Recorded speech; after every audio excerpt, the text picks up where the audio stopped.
পালক পরিষ্কার করতে করতে ভাবলাম তোমাদের সাথে কিছু গুরুত্বপূর্ণ কথা শেয়ার করি। তোমরা জানো ময়ূরের পালক কত একটা পবিত্র জিনিস। এইটা সবসময় শ্রীকৃষ্ণের মাথায় থাকে, যার ফলে এটা অবশ্যই খুব খুব পবিত্র জিনিস আর খুব পজিটিভিটি দিয়ে ভরপুর এটা।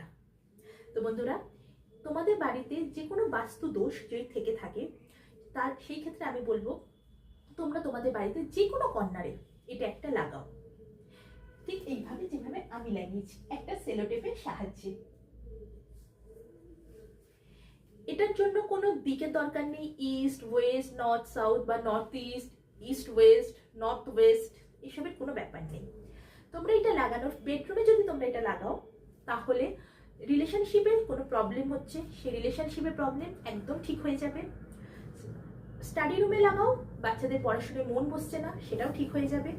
ড্রয়িং রুমে লাগাও, ড্রয়িং রুমে লাগানোর ফলে বাইরে থেকে কেউ নেগেটিভ এনার্জি নিয়ে আসছে সেই নেগেটিভ এনার্জিটা ওখানেই কেটে যাবে। এছাড়া বাড়িতে সব সময় শান্তিও বজায় থাকবে। তবে বন্ধুরা, এইটা কিন্তু ময়ূরের পালক লাগানোর পর 2 থেকে 3 দিন অন্তর অন্তর এটা কিন্তু একটু কোনো একটা হালকা ন্যাকড়া দিয়ে পরিষ্কার করতে হবে।